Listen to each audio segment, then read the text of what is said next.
देखो, संपर्क में रखे लेंसों का संयोजन। अब लेंसों का क्या करना है? संयोजन। इसके लिए डायग्राम बना। संपर्क में रखा ना एक दूसरा लेंस, मतलब ए बी एक लेंस हुआ, सी डी एक लेंस हुआ, दोनों क्या एक दूसरे के संपर्क में ही रखे, मतलब कांटेक्ट में है एक दूसरे के। तो इस पर क्या निकालना पड़ेगा? सूत्र। पतले लेंस के लिए अपवर्तन सूत्र, या लेंस मेकर का सूत्र, या लेंस निर्माता सूत्र। तीनों प्रकार से क्वेश्चन पूछता है। लेंस मेकर का सूत्र किसे कहते हैं? डेरिवेशन निकालिए। या तो लेंस निर्माता सूत्र, या पतले लेंस के लिए अपवर्तन सूत्र, कोई भी आएगा निकालोगे। देखो अब ये होता क्या है समझ लो। फोकस दूरी f, फोकस दूरी f, और अपवर्तनांक को किससे लेते हैं? म्यू से, और वक्रता त्रिज्या r। तो म्यू, f और r तीनों में संबंध बताने वाले सूत्र को लेंस निर्माता सूत्र कहते हैं।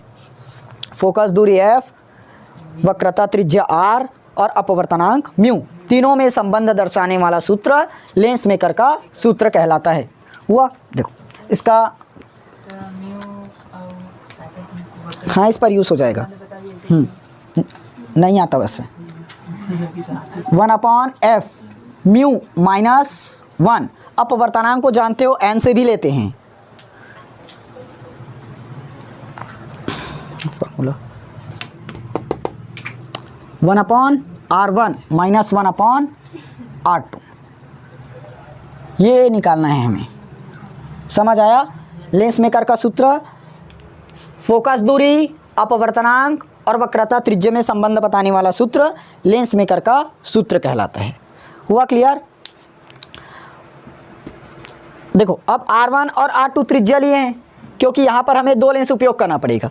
एक तो जिसका पृष्ठ AB है और एक CD है, दोनों को नाम दिए है L, लेंस है इसलिए। क्लियर हुआ? थ्योरी लिख लोगे इसका। अपवर्तनांक म्यू, वक्रता त्रिज्या r और फोकस दूरी f के मध्य संबंध दर्शाने वाला सूत्र लेंस मेकर का सूत्र कहलाता है। अब इसका निगमन करना है।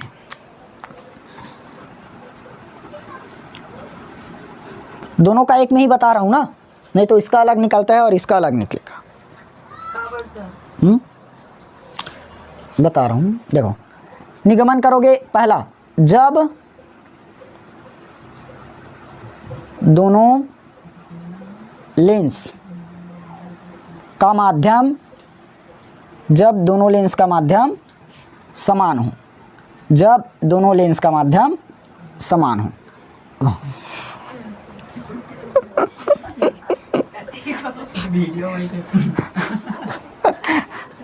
बिगड़ गया। जब लेंस के दोनों माध्यम समान, जब लेंस के दोनों वीडियो अपलोड होती लाइव चल रही थी और माध्यम समान हो। ये लो, अब ठीक है। हो गया?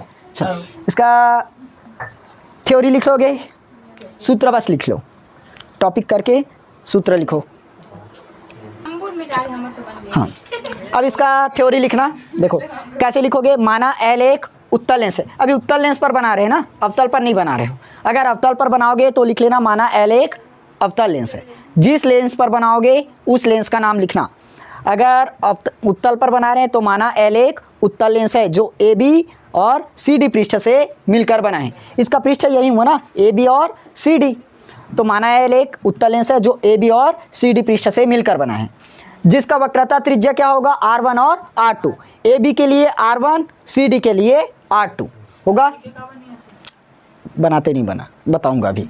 देखो AB और क्या बता रहा था, वक्रता त्रिज्या R1 और R2 है, तथा इसका ध्रुव क्या होगा? P1 और P2। क्योंकि दो बार पृष्ठ बन गया इसलिए क्या लेना पड़ा? दो बार लेना पड़ा। AB के लिए P1 और CD के लिए P2। अब इसके मुख्य अक्ष पर देखो क्या है, कोई बिंदु O रखी हुई है, O रखा है। अब इस O का प्रतिबिंब, मतलब जो बिंदु O है ना या वस्तु, इसका प्रतिबिंब हमें AB लेंस के द्वारा, मतलब AB पृष्ठ द्वारा कहाँ पर मिलेगा? I1 पर। AB पृष्ठ द्वारा O का प्रतिबिंब कहाँ मिला? I1 पर। अब I1 जो प्रतिबिंब बना है ये दूसरे लेंस CD के लिए क्या करेगा? वस्तु का काम करेगा।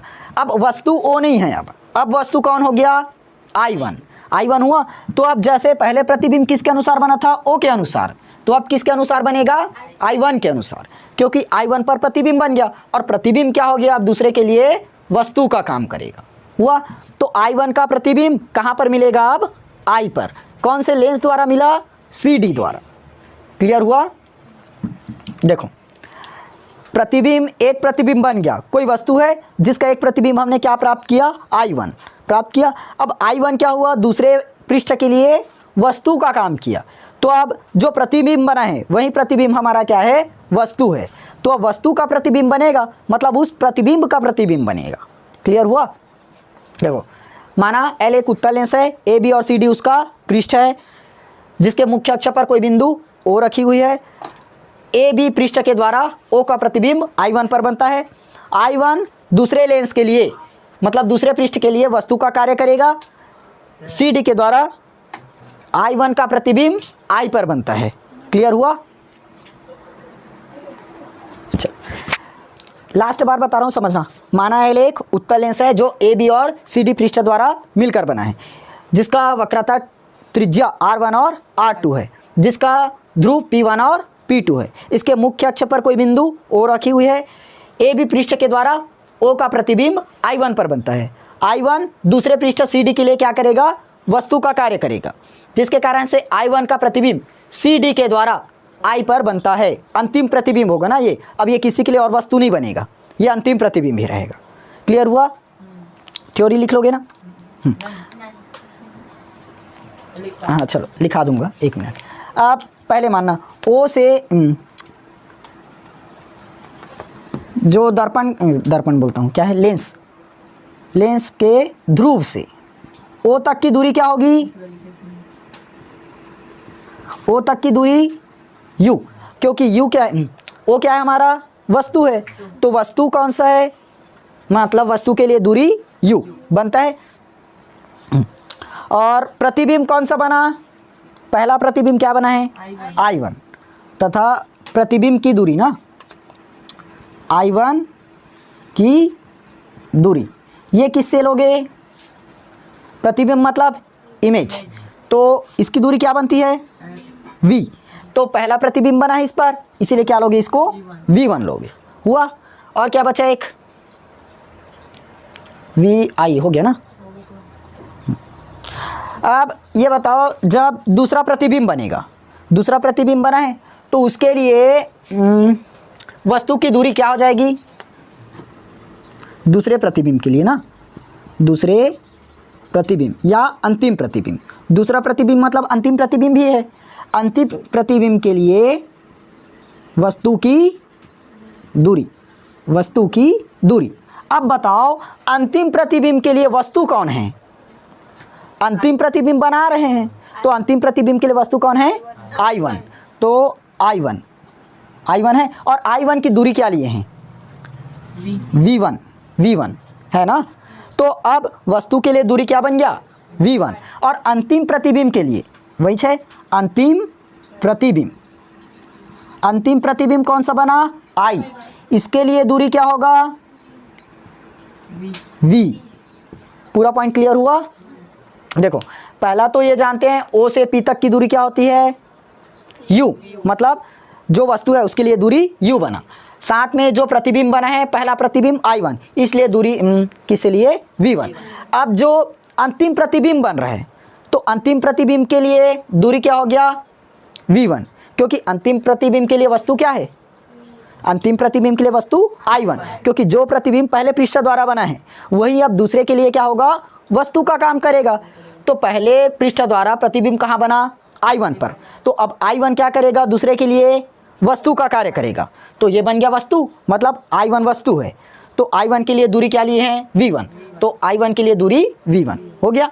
फिर उसके बाद अंतिम प्रतिबिंब I के लिए दूरी। अब लास्ट बन गया हमारा प्रतिबिंब, तो प्रतिबिंब की दूरी किससे लेते हैं, V से, इसलिए यहाँ पर आया V। क्लियर हुआ पूरा पॉइंट। इतना नोट करो, इसको मिटा रहा हूँ ना।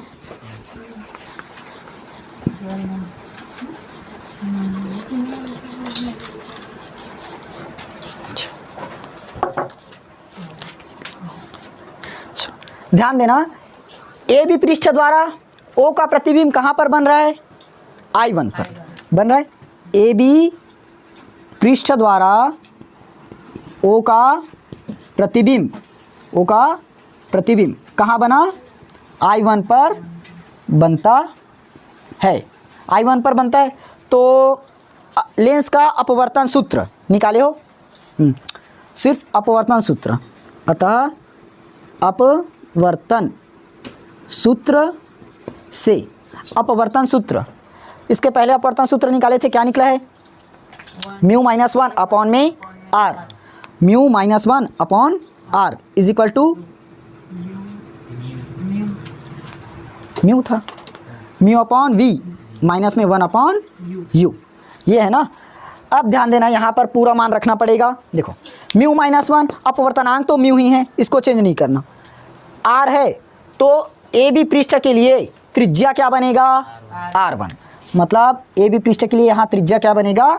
R1, तो इसको करोगे R1 म्यू अपॉन वी। अब ओ का प्रतिबिंब कहाँ पर बन रहा है? I1 पर, I1 पर बन रहा है। तो इमेज है, इमेज के लिए दूरी क्या लेते हैं? V। तो यहाँ पर पहला प्रतिबिंब ये है, लेकिन अंतिम प्रतिबिंब तो नहीं है, तो इसको किससे लोगे? V1 से। और वस्तु की दूरी क्या होगी? U ही रहेगी, वस्तु की दूरी तो U ही रहेगी। मिल गया। अब इसको इक्वेशन फर्स्ट ही कर लो। अब देखो इतना वैल्यू मिला। अब ए बी पृष्ठ द्वारा ओ का प्रतिबिंब कहाँ पर बना था? I1 पर। तो अब सी डी पृष्ठ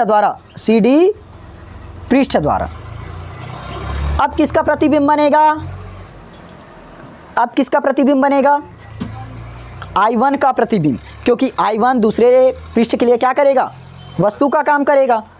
तो ए सी डी पृष्ठ द्वारा I1 का अंतिम प्रतिबिंब कहाँ बनेगा? I पर बनता है, I पर बनता है। फिर से वहीं लगाओगे अपवर्तन सूत्र, क्या होगा? Mu minus 1 divided by R is equal to mu upon V minus में 1 अपॉन यू होगा। अब यहाँ पर सी डी के लिए वक्रता त्रिज्या क्या होगा? R2 बनेगा। अब बताओ यहाँ पर V है, V मतलब प्रतिबिंब की दूरी, तो यहाँ पर प्रतिबिंब की दूरी क्या होगी? V ही रहेगा ना, प्रतिबिंब की दूरी, क्योंकि अंतिम प्रतिबिंब है, अंतिम प्रतिबिंब मतलब V बनेगा। फिर उसके बाद कहाँ पर बन रहा है? I पर, तो यहाँ पर U लिए हैं, U मतलब म्यू नहीं है, U है, U क्या है? वस्तु की दूरी। तो I1 के लिए वस्तु की दूरी क्या होगी? सॉरी, I के लिए ना, I के लिए वस्तु की दूरी। अभी वस्तु कौन है I के लिए? मतलब प्रतिबिंब, लास्ट प्रतिबिंब कहाँ पर बनेगा? I पर। उसके लिए वस्तु कौन है? I1। वस्तु तो I1 बना ना, तो I1 की दूरी क्या लिए हैं? V1। तो U की जगह V1 आएगा। क्लियर हुआ? ये हो गया इक्वेशन 2। मिटाना पड़ेगा।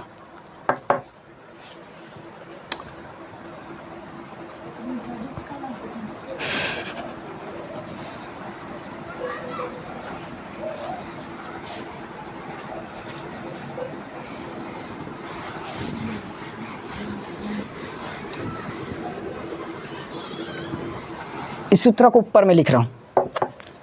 क्या था? लेंस निर्माता सूत्र ना, क्या निकाले हो? 1 upon F is equal to mu minus 1 1 upon R1 minus 1 upon R2। ये अब समीकरण 1 और 2 ऐसे करो। समीकरण 1 और 2 में क्या कॉमन होगा? कुछ तो नहीं है। कॉमन कर प्रकाश की किरण पहले कहाँ है? सघन माध्यम, उसके बाद विरल माध्यम। तो सघन माध्यम से कहाँ जा रहा है? विरल माध्यम। ये स्टैटिक है ना, तो ये कहाँ जाएगा? सघन से विरल। प्रकाश की किरण, चूंकि प्रकाश की किरण सघन से विरल माध्यम में प्रवेश करिए, लिख लेना ना। तो यहाँ पर म्यू इज इक्वल टू लोगे 1 अपॉन म्यू, सघन से विरल में जाएगा तब mu is equal to 1 upon mu, वो सीधा म्यू ही रहेगा। हो गया। अब दोनों समीकरणों में मान रखना पड़ेगा। दोनों समीकरण बनाए तो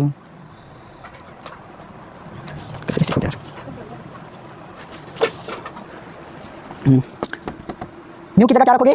1 अपॉन म्यू। हाँ, इस समीकरण में मत रखना ना, क्योंकि इस समीकरण ये सघन से विरल में नहीं जा रहा है, विरल से सघन में जाएगा। यहाँ पर बस जाएगा सघन से विरल, तो म्यू की जगह क्या आएगा?